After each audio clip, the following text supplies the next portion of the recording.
네. 자, 이번엔 2교시. 우리가 앞 시간에 이제 판매관리비 개정 과목들을 쭉 정리를 했습니다. 자, 매출원가, 그 다음에 판매관리비. 자, 이제 비용 남은 것이 뭐가 남았어요? 영업의 비용, 그리고 법인세 비용. 이렇게 남아있죠? 자, 그러면 영업의 비용의 개정 과목들도 우리가 어제 시간이죠? 네, 어제 시간에 영업의 수익의 개정 과목하고 이렇게 상대되는 개정 과목들이 상당히 많아요.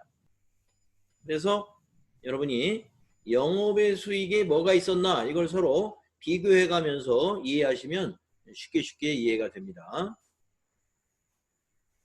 자, 그러면 첫 번째 이자 비용. 자, 영업의 비용의 첫 번째 코드로는 영업의 비용은요. 아까 그 판매 관리비는 코드가 전부 800번대입니다. 근데 영업의 비용은 코드가 전부 900번대. 판매 관리비는 800번대. 네, 나중에 전표 입력할 때 구분해서 잘 입력하시면 되고요. 자, 영업의 비용하고 판매 관리비하고 개정 과목 이름이 동일한 것도 있습니다. 그게 대표적인 게 수수료 비용. 수수료 비용이 이름은 똑같은데 900번대, 800번대 잘 구분해서 쓰셔야 되죠. 자, 먼저 이자 비용 보겠습니다. 이자 비용은 영업의 수익에 있었던 이자 수익의 상대 계정이다. 이자 비용이 뭐겠어요? 금융기관에 대한 차입금이나 당좌차월 등 자금의 차입 대가로 지불하는 이자를 우리가 이자 비용이라고 합니다. 이자 받는 것은 이자 수익이었잖아요. 우리가 지불하는 건 이자를 지불하는 건 이자 비용, 영업의 비용. 그다음에 두 번째 외환 차손, 그리고 네 번째 있는 외화 환산 손실. 이거는 우리가 영업의 수익에서 우리가 그 어제 제가 여러분에게 쭉 말씀드렸죠. 외환 차익 그리고 외화 환산 이익. 그거의 상대적 개정 과목이죠. 자, 외환 차손은 언제? 상환시. 상환시 환율 차익. 자산 같으면 회수할 때 외화 자산이라면은 처분해 가지고 회수할 때의 환율 차이로 발생한 이익. 외화 부채라면은 상환할 때, 갚을 때 환율 차이 때문에 발생하는 손실. 이게 외환 차손입니다. 그러면 어제 그 부채를 가지고 한번 생각해 볼까요? 어제 부채는 환율이 자꾸 떨어지는 것을 가정했을 때 외환 차손, 외화 환산 손실 이런 외화 환산 이익과 외환 차익이 발생했었죠. 그런데 외환 차손이나 외화 환산 손실이 발생하려면 부채의 경우는 환율이 올라가야 됩니다. 환율이 점점 상승세에 있을 때는 외화 부채를 가지고 있는 기업 입장에서는 이러한 영업의 비용들이 많이 발생합니다. 자, 그래서 요거는 제가 예를 들이지 않아도 되겠죠? 어제 그 경우에 반대 경우로 보시면 되겠습니다. 자, 그 다음에 기부금. 기부금이 또 헷갈려 하시는 분이 많아요. 기부금이 판매관리비라고 오해하시면 안 된다 이거죠. 기부금은 우리가 판매 목적으로 지출되는 비용이 아닙니다. 그렇기 때문에 기부금은 영업의 비용이다. 판매 목적으로 사용되는 비용이 아니에요. 그 다음에 5번 매출채권 처분 손실. 자, 매출채권 처분 손실 우리가 바드럼 공부할 때 우리 공부했었죠. 매출채권 처분 손실은 어음이 만기가 되기 전에 은행에 할인할 때 그 할인료를 그 은행에서 이자를 떼는 거 있잖아요. 그게 할인료인데 그 할인료를 우리 회계에서 매출채권 처분 손실이라고 하는 영업의 비용 개정 과목으로 처리한다. 기억나시죠? 그 다음에 여섯 번째 단기 매매증권 평가 손실. 네, 단기 매매증권 공부할 때 우리 영업의 수익에 단기 매매증권 평가 이익이 있었죠. 영업의 비용에서는 평가 손실. 여러분 평가가 나오면 매도가능증권 평가도 같이 생각을 해봐야 돼요. 매도가능증권 평가 손실이나 평가 이익은 영업의 비용이나 영업의 수익이 아니라 기타 포괄손익 누계액으로 해당되는 자본이라는 거 구분해서 기억하시고, 단기매매증권 처분 손실, 이거는 우리 영업의 수익에 있었던 단기매매증권 처분 이익의 상대적 계정 과목이겠죠. 그 다음에 8번째 재해 손실. 자, 재해 이익이라는 건 없죠. 재해 손실은 있습니다. 자, 재해 손실이 뭐예요? 얼마 있으면 이제 장마가 몰려올 거고 또 태풍도 오고 그러는데, 우리가 그런 재해, 뭐 지진이나 이런 것도 마찬가지고요. 천재지변이라든가 도난이나 화재 이런 걸로 인해서 예측지 못한 손실을 입은 거, 재해 손실로 처리하면 됩니다. 네. 재해 손실로. 그래서 천재지변이나 도난이나 화재 등으로 인해서 발생한 손실, 차변의 재해 손실. 만약에 상품이 없어졌다, 대변의 상품, 이렇게 비용 처리하시면 되겠습니다. 다음에, 자, 그러면 만약에 화재를 입었어요.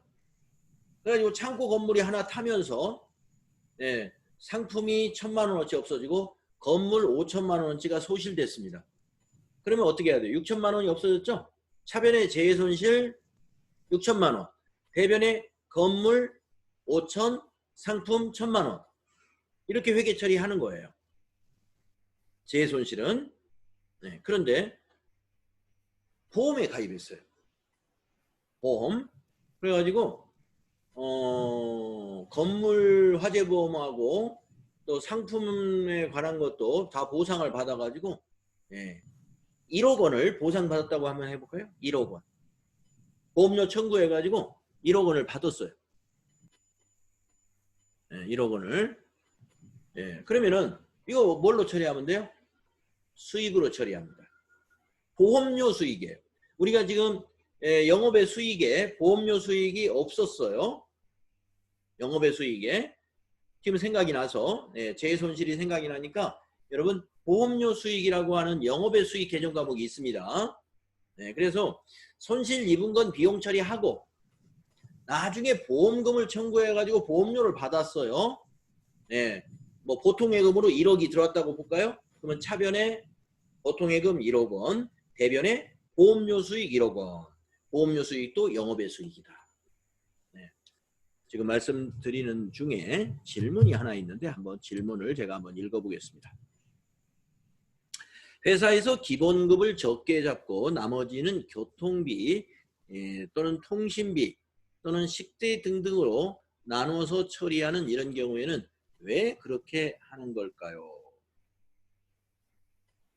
기본급을 적게 잡고 이런 각종 수당으로 준다는 거죠. 교통비 수당, 통신비 수당, 식대 수당. 제 생각에는 그렇습니다. 이거 어차피 수당으로 받는 거 근로자 입장에서는 아무 도움이 안 되죠. 여러분 근로자들은 기본급 외에 각종 수당 받는 거 근로소득세에 다 소득세 대상이 됩니다. 그런데도 왜 이렇게 할까? 혹시 퇴직금 때문에 그러지 않을까요? 퇴직금, 회사의 퇴직금 지급 규정, 즉 우리가 근로계약을 처음에 체결할 때 퇴직금 지급을 어떻게 하겠다라는 그런 것을 이제 정한다면은 가령 퇴직금은 기본급으로 계산한다. 라고 근로계약 또는 급여계약이 되어 있을 때, 그러면 회사 입장에서는 퇴직금 지급액이 좀 적어지지 않을까. 그런 꼼수 때문에 근데 그럴 수는 있겠어요. 그래서 뭐 그렇게 처리하고 있는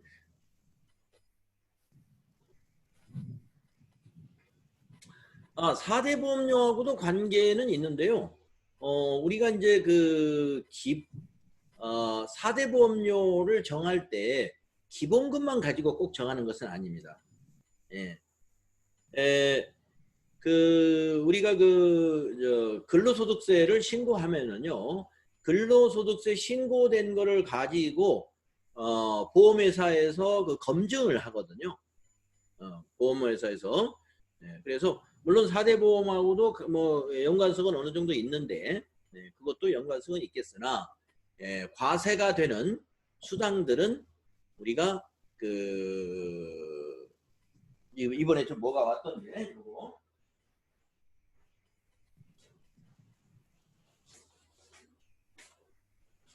네. 지금이 이제 국민연금이라든가 이런 거가 기준소득 월액을 기준소득을 정하는 결정 통지서 같은 것이 이제 오거든요. 그럴 때 과세관청에 신고되어 있는 과세 자료하고 비교해 가지고 결정을 합니다. 과세 자료하고. 그래서 뭐 근로소득세 과세 대상이 된다면은 우리가 4대 보험료를 산정하는데 다 반영이 된다, 이렇게 보시면 되겠고요. 그래서 아마 퇴직금하고 뭐 4대 보험하고 연관성이 있을 수도 있어요. 제가 4대 보험 업무는 제가 정확히 잘 몰라서 그 정도 답변 드리겠습니다. 자, 네, 재해손실. 재해손실이 영업의 비용이라면 보험료 수익은 영업의 수익이다. 이거 함께 알아두시고요. 다음에 9번 문제. 유형자산 처분 손실. 네, 우리 유형자산 배울 때 나왔었고요. 또 앞에서 유형자산 처분이익은 뭐다? 영업의 수익이었다. 네, 영업의 수익. 유형자산 처분 손실 영업의 비용이고요. 어떻게 계산한다고요? 처분 금액하고 장부 금액을 비교하죠. 그래서 장부 금액이 더 크다, 처분 금액이 낮으면 처분 손실이 발생한다고 그랬습니다. 그럴 때 여러분 장부 금액을 산출할 때 어떻게 산출합니까? 취득원가에서 감가상각 누계액을 빼야 되죠. 그게 장부 금액이에요. 그래서 처분 금액과 장부 금액을 비교해서 장부 금액이 높으면 처분 손실, 장부 금액이 낮아야 처분 이익, 영업의 수익이 발생하고 유형자산 처분 손실은 영업의 비용이다.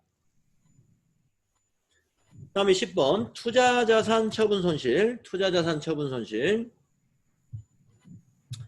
투자자산 처분 이익이 영업의 수익에 있었죠. 거기에 상대적 계정입니다. 투자 부동산 같은 것을 처분할 때 매입했던 것보다 더 낮게 처분하게 되면 처분 손실이 발생하죠. 그 다음에 찹손실. 우리 영업의 수익에 있던 차비익의 상대 계정 과목이에요. 그래서 영업활동 이외의 활동에서 금액이 적은 비용이나 빈번하지 않은 지출을 찹손실로 처리한다. 찹손실. 자, 여기까지 해서 영업의 비용 11개 또 정리를 했습니다. 금방금방 할 수 있는 것은 뭐예요? 영업의 수익하고 대응되는 것들이 대부분이기 때문에 이렇게 긴 설명을 드리지 않아도 되겠어요. 특히 잡손실은요, 하나 더 짚어주겠는데, 우리가 현금 과소액, 우리가 회기 중에 장부 금액의 현금 잔액은 45만 원인데 금고에서 확인해 봤더니 40만 원이더라. 그럼 5만 원이 부족하면 어떻게 해야죠? 장부를 고쳐야죠. 그래서 대변에 현금 5만 원, 차변에는 원인을 모르니까 현금 과부족이라는 임시 계정을 쓰죠.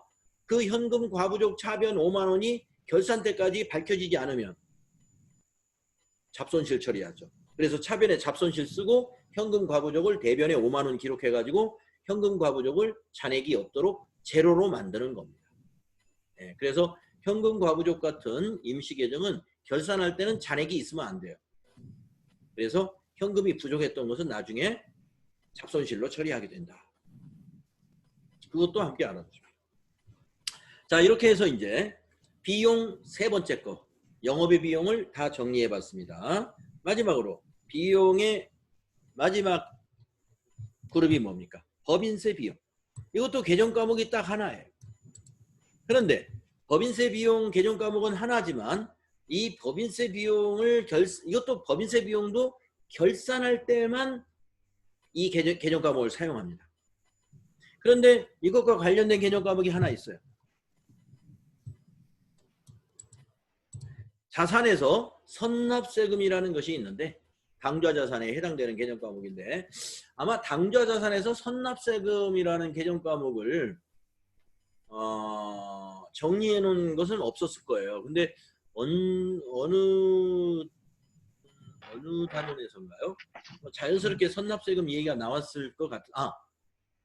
원천징수 예수금을 얘기할 때 제가 여러분에게 선납세금 얘기를 꺼낸 적이 있습니다. 혹시 안 꺼낼 수도 있는데 뭐냐면은 대부분 제가 꺼내는데 자 예수금이 뭐냐면요. 우리 회사가 원천징수를 하면 즉 법인이 원천징수를 하면 그걸 부채로 대변에 예수금으로 잡죠. 반대의 경우도 있다고 그랬죠. 법인인 우리 회사가 원천징수를 당한다 이거예요. 그 대표적인 것이 은행에 예적금 같은 걸 했다가 만기 때 찾으면 이자가 발생하는데 그 이자 소득에 대해서 은행은 그 법인에 원천징수를 합니다. 이자에 대한 세금. 그러면 그 세금을 우리 회사는 어떻게 처리하느냐 이거예요. 앞에 세금과 공과 판매관리비 아니냐? 아닙니다. 세금과 공과의 판매관리비는 어떤 재산상 세금이 발생한 거, 어떤 업무를 추진하는 데 있어서 세금이 인지가 들어간다. 인지세. 이런 것들이 세금과 공과예요. 자, 법인세는요. 아니죠. 이자에 대한 세금은요.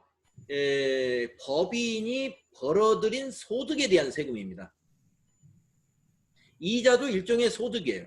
법인이 예금을 해가지고 발생시킨 소득이에요. 그러면 그 소득에 법인이 어떤 소득 행위에 의해서 발생한 세금은 법인세로 과세를 해야 돼요. 법인세로. 그건 세금과 공과 처리 아닙니다. 그래서 어떻게 한다고 그랬죠? 은행이 만기 때 예금의 만기 때 그 원천징수 당하는 그 세금에 대해서는 자산 처리한다고 그랬죠. 그게 선납세금. 선납세금. 이 선납세금을 자산 처리했을 거 아니에요? 그거를 결산할 때는 이제 법인세 비용으로 이걸 대체해야 돼. 네. 자, 한번 내용을 읽어보겠습니다. 자, 회계기간에 납부해야 할 법인세액을 말하는 게요. 법인세 비용은 회계기간에 납부해야 할 법인세를 말해요. 그러면 회계기간에 얼마를 납부해야 되는 것은 결산과 법인세 조정이 끝나야 알 수 있죠. 일단 법인세 세무조정하기 전에 임시로 법인세를 계산합니다. 그래서 기중에 법인세 중간애납과 이자 수익 등의 원천징수 금액을 차변에 선납세금으로 회계 처리를 해둔다 이거예요. 평소에. 자, 근데 제가 한 가지 빼먹었었네요. 자, 이자 수익에 대한 원천징수 얘기는 지금 여러분에게 방금 한 얘기고 이것도 있어요. 중간애납. 자, 우리 법인세를 3월에 납부하거든요. 정기적으로 내는 거. 결산과 법인세 세무조정이 끝나고 3월 말까지 법인세를 법인이 납부합니다. 네, 납부를 하는데 중간애납은 뭐냐면 4월부터 자 4월, 5월, 6월, 7월, 8월, 9월 딱 6개월 지났죠? 9월까지. 그래서 10월 달이 해마다 10월 달이 되면은 법인들에게 중간애납 고지서가 옵니다. 그 중간애납은 지난 3월에 전기 실적에 대해서 법인세 납부한 금액의 절반을 고지를 해요. 네. 물론 신고해서 낼 수도 있습니다. 네. 그러나 대개는 그 절반 정도가 고지가 되면 그걸 그냥 내버리고 말죠. 내고 나중에 세무조정 그 다음에 결산과 세무조정을 해서 또 3월 달에 다시 한번 그 먼저 낸 걸 빼고 납부를 하게 되는 거예요. 자, 그래서 이 중간 애납, 10월 달에 중간 애납을 한 것도 뭘로 처리한다? 세금을 미리 낸 거예요. 그래서 선납세금 자산 처리합니다. 중간 애납 바로 비용 처리 안 해요. 이자를 받고 원천징수 당한 거 바로 법인세 처리 안 하고 선납세금으로 일단 자산 처리했다가, 이 선납세금이 자산 계정이에요. 자산 처리했다가 언제? 기말에 법인세 비용으로 대체를 합니다. 이 분계는 수동으로 해야 돼요. 이 분계는 수동으로. 그래서 우리가 합계잔액세표에 가가지고 기말에 선납세금이 얼마 잡혀있지 그걸 확인한 다음에 선납세금 대변으로 자산 감소시키고 차변에 그만큼을 법인세 비용으로 비용화 시키는 거예요. 그것이 법인세 비용이고, 그러면 중간인합과 이자 수익에 대한 원천징수한 것만 법인세가 될까요? 아니죠. 네, 법인세는 그보다 더 클 거란 말이에요. 그 차액을 결산자료 입력에 법인세 비용란에다 입력해가지고 전표추가 누르면 차변의 법인세 비용이 또 발생되는 거예요. 네, 그래서 이 법인세 비용에 대한 분계는 우리가 수동 분계와 자동 분계를 혼합해서 할 겁니다. 실무에서. 자, 법인세 비용 결산 때 발생한다. 원천징수 당한 거라든가 법인이 10월 달에 납부하는 중간 애납한 법인세는 선납세금이라는 자산으로 일단 처리해 둔다. 그걸 기억을 해두세요. 네. 자, 이렇게 해서 수익과 비용을 다 정리했습니다. 수익과 비용. 네. 자, 그러면 제 7절에 있는 내용은 뭐냐? 이 수익과 비용, 여기까지 정리한 것이 재무회계 이론 FAT 1급의 교재에서, 수험서에서 재무회계 이론의 끝이에요. 네. 지금 방금 한 달까지가. 그러면 제 7절은 뭐냐면 한 문제 출제되는 부분인데 내부 통제 제도와 내부 회계 관리 제도입니다. 네. 내부 통제와 내부 회계 관리 제도. 내부 통제는 내부 감사 제도라고 생각하시면 이해가 쉽고요. 이 내부 회계 관리 제도는 내부의 회계 감사 제도라고 생각하십니다. 우리가 과거에는 감사라고 그랬죠. 감사. 내부 감사, 외부 감사. 내부 감사는 내부적으로 감사를 하는 거. 외부 감사는 외부의 기관이나 외부의 인력을 통해서 감사를 받는 거. 네. 자, 그래서 내부 통제라는 말은 회계 영역만이 아니라 기업 내 전체 총무, 인사, 구매, 영업, 생산, 또 회계 또는 재무, 뭐 전사적인 통제 활동, 이걸 내부 통제 제도라고 그래요. 그 중에 회계 제도도 있다 이거예요. 우리는 지금 회계를 배우니까 내부 통제 제도의 목적이 무엇이며 그 중에 회계 관리 제도는 무엇을 목적으로 운영하는가, 이걸 알아두시면 되겠습니다. 이 내부 통제 제도하고 회계 감사 제도에서는 FAT 1급 시험에서 한 문제는 꼭 나오니까요. 네, 그래서 양이 얼마 안 되니까 핵심만 제가 요약을 해드릴게요. 자, 우선 내부 통제 제도가 뭔지 아셨죠? 네. 뭐 여러분 요새 이제 뉴스를 통해서 많이 보셨겠지만 우리나라 최고의 기업, 또 세계적인 기업인 이 삼성전자가 여러 가지 소송권에 지금 많이 걸려 있잖아요.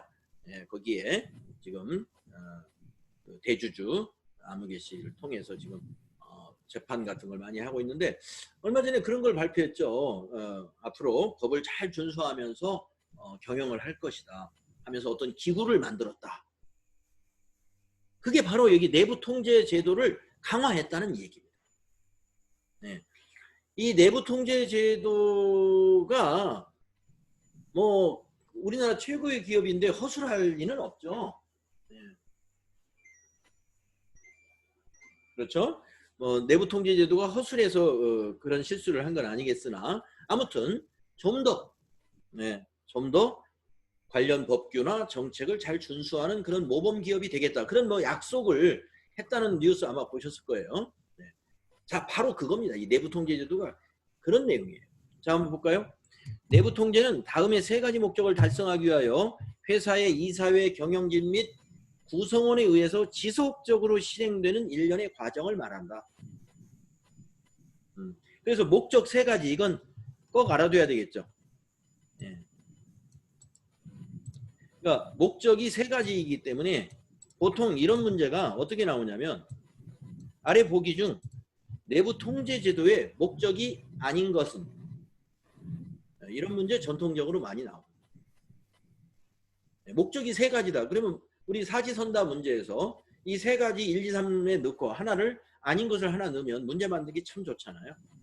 그래서 아닌 것을 찾아라 나오니까, 그러면 목적이 뭐냐 알아둬야 되겠죠. 첫째, 기업 운영의 효율성입니다. 뭐 효율성이나 효과성이나 비슷한 말이죠. 네. 그런데 이걸 살짝 말을 바꿔서 기업의 경영 성과를 극대화한다. 만약에 그렇게 목적을 만들었다고 볼까요? 보기에 내부 통제 제도는 경영 성과를 극대화하는 것은 목적이 될 수 없습니다. 여러분, 욕심을 내다 보면 어떻게 됩니까? 욕심을 내다 보면 항상 문제가 생기잖아요. 네. 그러니까 내부 통제 제도의 목적은 기업 운영을 효율적으로 한다는 것이지 경영 성과를 극대화한다는 것은 목적은 될 수 없다. 네. 그거 함정 문제로 잘 나오니까요. 네. 조심하시고, 함정 문제로 나오니까 경영 성과 극대화 아닙니다. 네. 경영 성과 극대화는 우리가 내부 통제 제도상의 목적이 아니라 기업의 당연한 어느 기업이든 간에 당연한 경영 지표, 목표죠, 그거는. 자, 그러니까 내부 통제 제도는 그거하고는 방향이 좀 결이 다른 거예요. 기업 운영의 효율성. 네. 그다음에 두 번째, 신뢰성입니다. 특히 재무정보. 우리 재무제표에 들어있는 재무정보 있죠? 자산이 얼마다, 부채가 얼마다, 그래서 순자산, 자본이 얼마다. 이거에 대한 신뢰를 확보할 수 있어야 돼요. 예. 뭐 갑자기 무슨 작전을 펴가지고 자산이 갑자기 뻥튀기가 돼서, 예, 작년까지 결산할 때 100억 원밖에 안 됐던 자산이 결산 끝나고 나니까 500억이 됐네. 5배가 높아졌어요. 또 어떤 회사는 반대로 평가 절하를 해버려가지고 전기에 500억 자산이었는데 결산 한번 하고 났더니 100억, 200억으로 줄어버렸어요. 이런 것들.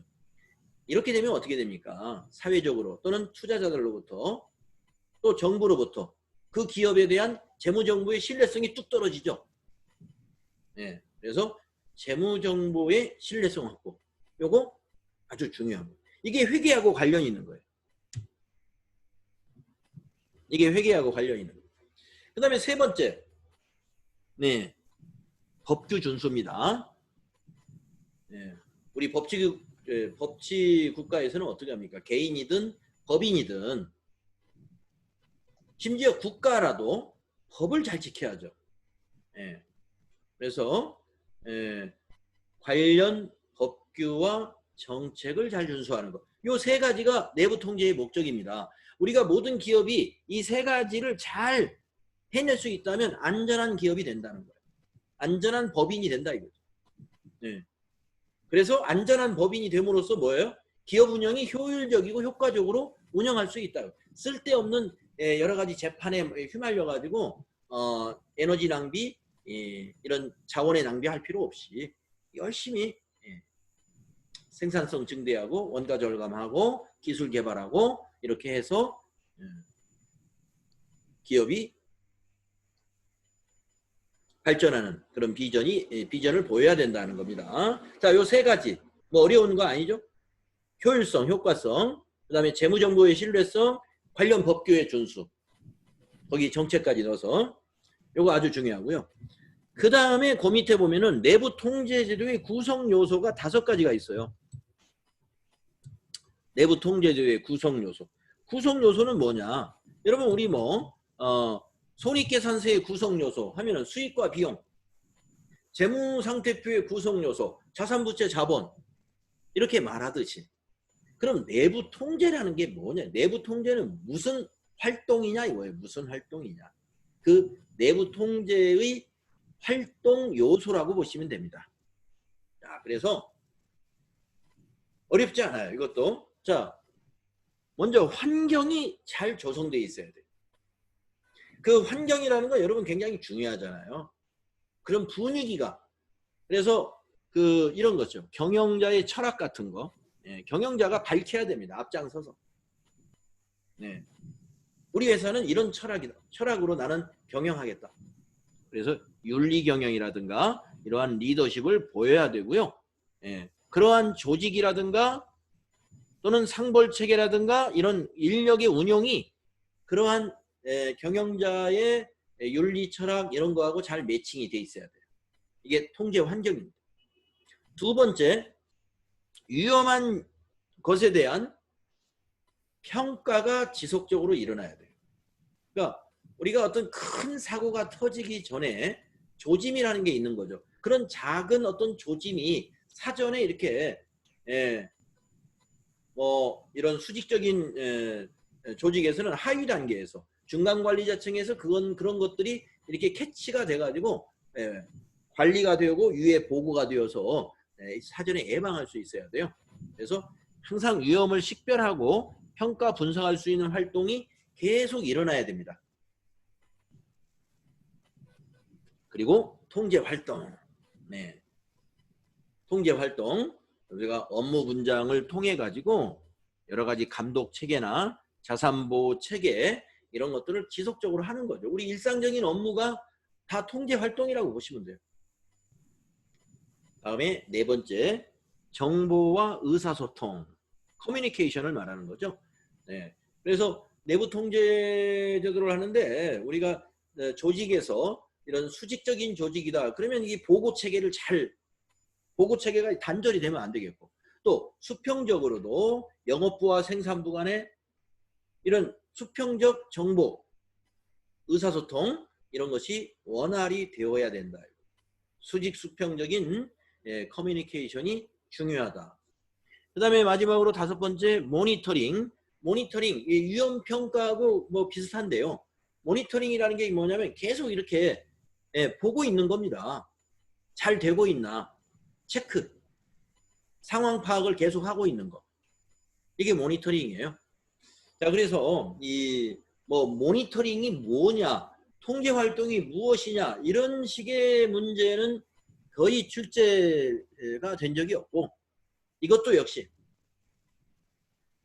내부 통제 제도의 구성 요소가 아닌 것을 찾아라 이런 문제가 주로 나왔었습니다.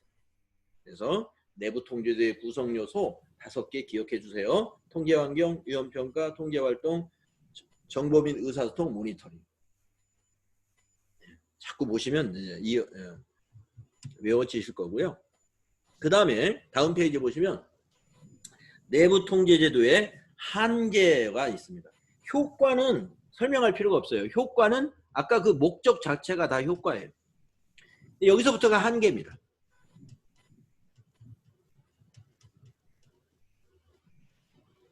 그래서 효과는 내부 통제 제도의 그 활동이라든가 아까 그 앞 페이지에 있었던 내부 통제의 목적 3가지 있죠. 그 자체가 이제 그걸 달성하면 효율적이고 효과적인 운영을 할 수 있는 것이니까 그게 효과이고, 한계를 아셔야 되는데 우리가 아무리 최상의 자질을 갖춘 인력을 확보하고 조직을 가지고 있다 하더라도 우리 조직은 세계 최고의 조직이니까 아무런 위험이 없을 것이다.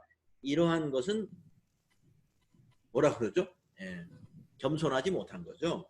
그래서 우리는 항상 우리 사람이 하는 일에는 말이죠. 우리 사람이 피로하고 또 판단 착오 같은 거 이런 것에 노출될 수가 있습니다. 네. 그런 사고도 많이 있잖아요. 우리 주변에. 그래서 우리 인간은 말이죠. 내가 너무 피로했다든가 아니면 어떤 판단착오로부터 노출되는 거. 특히 이제 우리 남성들 같으면 이제 술 먹다 보면 실수 많이 하잖아요. 네. 그래서 이게 그 정확하고 중요한 일을 하는 사람들은 술을 안 먹는 사람들이 많이 있죠. 잘못하면 평소에는 그런 의사결정을 안 하는데 술이 취해가지고 잘못된 의사결정을 하게 된단 말이에요. 아무튼 우리 인간들은 이런 많은 그 위험에 노출되어 있습니다. 그렇기 때문에 완벽한 내부 통제 제도라는 것은 말이죠. 있을 수 없는 거예요. 따라서 내부 통제 제도가 모든 위험을 어떻게 한다? 통제할 수는 없다. 이걸 우리가 한계라고 인식하고 있어야 돼요. 한계다. 네. 그래서 그 한계니까 뭐 완벽한 건 없으니까 대충 하자 이런 의도는 아니죠. 우리가 한계를 알고 거기에 맞는 대처를 해야 된다 이거죠. 그러니까 항상 위험 요소는 잠재되어 있는 것이니까 이렇게 서로 중복적인 어떤 관리 또는 모니터링 이런 것들을 서로 이렇게 중복해서 한다든가 해서 예방을 해야 되겠죠. 이런 한계에 노출되어 있다는 걸 알고 예방해야 된다. 그래서 모든 위험을 완벽하게 통제할 수 있다라고 한 보기는 잘못된 보기예요. 그걸 잘못된 답이다 하고 찾아내시면 됩니다. 자, 이걸 마무리하고 쉬는 게 좋을 것 같아서요. 자, 내부 회계관리제도 말씀드릴게요. 내부 회계관리제도는 아까 말씀드린 대로 지금 내부 통제제도의 하나의 영역이라고 그랬죠. 내부 회계. 내부 회계는 내부 통제의 한 영역이다. 그거 일단 아시고 내부 회계관리제도는 무엇이 목적이냐? 두 가지 목적이 있습니다. 첫째, 자산보호. 내부 회계관리제도 자산보호의 목적이 있어요. 그래서 우리가 여기 밑에 사례가 어떤 사례냐면요. 재고자산을 창고에 가서 물리적으로 실사 같은 걸 수행하는 게 필요하다는 거예요. 네. 실사. 그러니까 장부만 계속 기장을 했다고 해서 그 장부에 있는 재고자산이 실제 창고에 있는 재고자산하고 일치하는지를 우리는 확인할 필요가 있다는 거죠. 그런 활동이 뭐예요? 재고조사, 실사 활동이죠. 그런 것은 뭐예요? 자산보호의 활동의 하나예요. 그래서 자산의 도난이라든가 분실이라든가 이런 것들을 완벽하게 막을 수는 없지만 그 수량 차이를 적시에 발견해가지고 그것을 재무제표에 잘 반영을 해야 재무제표가 왜곡되지 않겠죠. 회계에서 한 번도 재고 실사를 하지 않고 장부로만 계속했어요. 근데 이미 많이 갭이 생겼어. 예. 옛날에 제가 뭐 어떤 기업에 그런 사고가 있었습니다. 사이로 이 원재료가 사이로 안에 들어있는데요. 장부가 엉터리였어요. 그러니까 장부를 기장하는 그 부서에서는 그 사이로 양을 볼 수가 없는 거예요. 사이로 양을 체크할 수 있는 건 생산팀만 체크할 수 있어요. 생산팀에서 얼마 재고 있다, 얼마 재고 있다 올려주는 대로 그냥 장부를 했을 뿐이에요. 그런데 어느 날 대표이사가 바뀝니다. 대표이사가 와가지고 내부 감사를 시켰어요. 그래서 그 공장 인력이 조사하는 게 아니라 외부 인력이 와가지고 사이로를 과학적으로 조사를 합니다. 레이저로 재는 거 있잖아요. 예. 그래서 사이로 맨 꼭대기에 올라가가지고 레이저로 남아있는 양을 정확히 잽니다. 그 전체 용적을 재고 그 높이를 재가지고 그랬더니 뭐 그야말로 거의 몇천 톤의 차이가 생겼어요. 그래서 그거 책임지고 아주 곤란한 경우에 당한 사람들이 굉장히 많이 있었는데 아무튼 이렇게 경영진이 바뀌고 이렇게 되면요 한번 외부로부터 이런 실사 같은 걸 받을 필요도 있어요. 근데 우리가 지금 하는 이 내부 통제제도 또 내부 회계관리제도는 외부 인력이나 기관을 통해서 하는 것은 아니에요. 이거는 우리 자체적으로 그래서 우리 자체적으로 그걸 잘 해야 돼요. 그래서 회사 내에서도 생산을 견제할 수 있는 창고 부서라든가 다른 관리 부서가 있는 것이죠. 근데 자기 책무를 제대로 못하는 거죠. 그냥 생산부 현장에서 올라오는 것만 그대로 그냥 처리한 거예요. 거기에 그냥 장부를 맞춘 거예요. 그건 잘못된 거죠. 그래서 이 자산보 회계팀의 책임이 있다. 그 다음에 내부 회계관리제도의 또 하나의 목적은요, 회계 부정을 방지하는 겁니다. 회계 부정을 방지하는 겁니다. 앞에서 우리가 재무회계 쭉 이론 배우면서 제가 분식회계에 관한 몇 가지 얘기를 했을 거예요. 그 장치산업 같은 그런 회사에서는 유형자산의 수익적 지출을 자본적 지출로 처리해가지고 재무구조를 좀 이렇게 분칠하는 그런 경우도 있고, 그래서 이 부정방지 프로그램 그것만이 아닙니다. 여러 가지 그 회계 부정이 있을 수 있는데 그러한 것을 말이죠.